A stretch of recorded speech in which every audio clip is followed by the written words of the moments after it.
Supreme കോടതി judge ഇങ്ങനെ ഒരു പാറ്റ പരാമർശം നടത്തുന്നു, അങ്ങനെ ഒരു മൂവ്മെൻറ്റ് ഉണ്ടാവുന്നു. എന്നിട്ട് നമ്മൾ കാണുന്നത് അത് നമുക്ക് വളരെ ഉപരിവിപ്ലവമായിട്ട് നോക്കുമ്പോൾ നമുക്ക് അതാണെന്ന് തോന്നും. പക്ഷേ അങ്ങനെയല്ല നമ്മളിതിനെ മനസ്സിലാക്കേണ്ടത് എന്നതാണ് എൻ്റെ ഒപ്പീനിയൻ.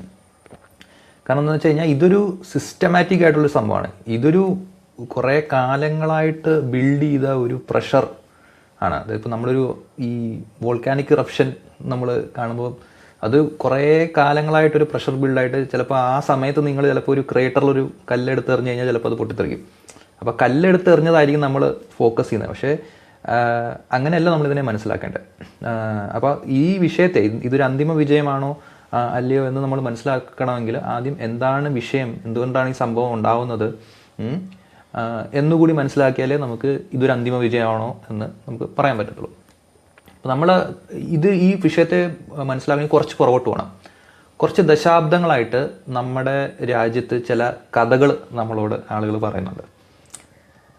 കഥകൾ ഇങ്ങനെയൊക്കെയാണ്. അതായത് ഞാൻ പണിക്ക് പോയാൽ നമുക്ക് ജീവിക്കാം, നമുക്ക് പണിക്ക് പോയാൽ നമുക്ക് ജീവിക്കാം, നമുക്ക് എന്തിനാണ് രാഷ്ട്രീയം, നമ്മളെന്തിനാണ് സംഘടിക്കുന്നത്, നമ്മളെന്തിനാണ് സമരം ചെയ്യുന്നത്, ഇതൊക്കെയാണ് ചോദിക്കുന്നത്. അത് പല പല രീതിയിലാണ് നമ്മളോട് ചോദിച്ചിരുന്നത്. അത് സിനിമകളിലുണ്ട്. നമ്മൾ സന്ദേശം സിനിമയൊക്കെ കണ്ടിട്ടുണ്ടോ എന്നറിയില്ല. സന്ദേശം സിനിമകളിലൊക്കെ അവസാനം പറഞ്ഞു വയ്ക്കുന്നതാണ് ആദ്യം നീ നന്നാവണം, പിന്നെ നിൻ്റെ കുടുംബം നന്നാവണം, എന്നിട്ട് മതി നീ നാട് നന്നാക്കാൻ എന്നൊക്കെ പറയണം. അപ്പം ഈ 90കളിൽ തൊട്ടുള്ള ഒരു സംഭവമാണ്. ആ ഒരു ടൈം പീരീഡ് മൊത്തം നമ്മുടെ ഇന്ത്യയിൽ നടക്കുന്ന ഒരു പ്രതിഭാസം എന്താണെന്ന് വെച്ച് കഴിഞ്ഞാൽ ഈ വെളിയിൽ നിന്നുള്ള ഈ ഫോറിൻ കമ്പനീസ് വന്നിട്ട് നമ്മളെ രക്ഷിക്കും എന്നൊരു ഒരു സ്വപ്നം ഇന്ത്യക്കാർക്ക് ഇവർ വിറ്റിരുന്നു. അതാ ലിബറലൈസേഷൻ, പ്രൈവറ്റൈസേഷൻ കാലം തൊട്ട് തുടങ്ങിയ ഒരു സംഭവമാണ്.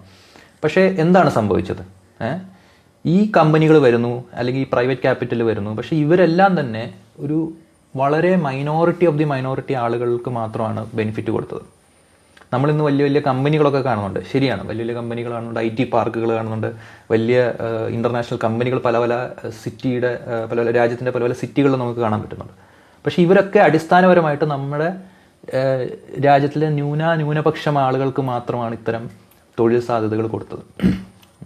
അപ്പോൾ അത് ഇങ്ങനെ ആളുകൾ ഇങ്ങനെ റിയലൈസ് ചെയ്തു അങ്ങനെ വന്ന ഒരു പ്രഷർ റിലീസ്. ആദ്യത്തെ പ്രഷർ റിലീസ് നടക്കുന്നത് ഇപ്പോഴല്ല, അത് നടക്കുന്നത് ഒരു 15 വർഷം മുമ്പാണ്. 2011 ഇന്ത്യ അഗെയിൻസ്റ്റ് കറപ്ഷൻ എന്ന് പറഞ്ഞൊരു മൂവ്മെൻറ്റ് വന്നു. അതും നിങ്ങൾക്ക് നോക്കിക്കഴിഞ്ഞാൽ അന്നും ഇതുമാതിരി തന്നെയുള്ള മിഡിൽ ക്ലാസ്സിൽ നിന്നുള്ള ഒരുപാട് അന്നത്തെ യൂത്തായിട്ടുള്ള ആളുകളായിരുന്നു അതിൽ പങ്കെടുത്തത്. അപ്പോൾ അവരന്ന് അതിനെ മനസ്സിലാക്കിയെന്ന് വെച്ച് കഴിഞ്ഞാൽ നമ്മുടെ രാജ്യത്തിൻ്റെ പ്രധാന പ്രശ്നം എന്ന് വെച്ച് കഴിഞ്ഞാൽ കറപ്ഷനാണ്, അഴിമതിയാണ്. അതായത് അവർക്ക് കിട്ടിയ ഒരു മെസ്സേജ് എന്ന് വെച്ച് കഴിഞ്ഞാൽ നമുക്ക് കുറേ കഥകൾ ഇവർ പറഞ്ഞിട്ടുണ്ട്. നമുക്ക് കഴിവുണ്ടെങ്കിൽ നമുക്ക് രക്ഷപ്പെടാൻ പറ്റും, നമുക്ക് സുഖകരമായിട്ട് അല്ലെങ്കിൽ നമുക്ക് ബുദ്ധി ഉണ്ടെങ്കിൽ നമ്മൾ രക്ഷപ്പെടും, നമ്മൾ പണിയെടുത്താൽ മതി, നമുക്ക് നല്ല കൂലി കിട്ടും, ഇങ്ങനെയൊക്കെയുള്ള പല ഇതുണ്ടായിരുന്നു. അപ്പോൾ അത് കിട്ടാതെ വന്നപ്പോൾ ആളുകൾ കരുതിയത് അത് കറപ്ഷൻ കാരണമാണ്. കാരണം സിസ്റ്റത്തിന് പ്രശ്നമൊന്നുമില്ല, സിസ്റ്റത്തിനകത്ത് ചില കൃമികീടങ്ങളാണുള്ളത്, അവരെ മാറ്റി കഴിഞ്ഞാൽ നമുക്ക് പ്രശ്നം മാറ്റും എന്ന് പറഞ്ഞൊരു പൊട്ടിത്തെറിയായിരുന്നു ഇന്ത്യ അഗെയിൻസ്റ്റ് കറപ്ഷൻ. പക്ഷേ അതിൻ്റെ ഗുണഭോക്താവ് എന്തായിരുന്നു? അത് കൂടുതൽ നമ്മുടെ രാജ്യത്ത് കൂടുതൽ വലതുപക്ഷത്തെ കൊണ്ടുവന്നു. കുറച്ചും കൂടെ വലതുപക്ഷം പറയുന്ന ഒരു രാഷ്ട്രീയ പാർട്ടിയെ അധികാരത്തിൽ കൊണ്ടുവരികയാണ് ചെയ്തത്. ഒരു പാർട്ടി വന്നതിന് ശേഷം ഇത് കണ്ടിന്യൂ ചെയ്തു. ആ പാർട്ടി എന്താണ് ചെയ്തത്? ആ പാർട്ടി വന്നിട്ട് കൂടുതൽ ഈ സാധാരണ ആളുകളുടെ ഈ സോഷ്യൽ ആൻഡ് എക്കണോമിക് ലൈഫിനെ കൂടുതൽ എന്താ പറയുക ഞെരുക്കുന്ന രീതിയിലുള്ള പോളിസികളാണ് കൊണ്ടുവന്നത്. അപ്പോൾ ഇപ്പം നമ്മൾ ഈ കാണുന്നത് ആ ഒരു രണ്ടാമത്തെ പ്രഷർ റിലീസാണ്.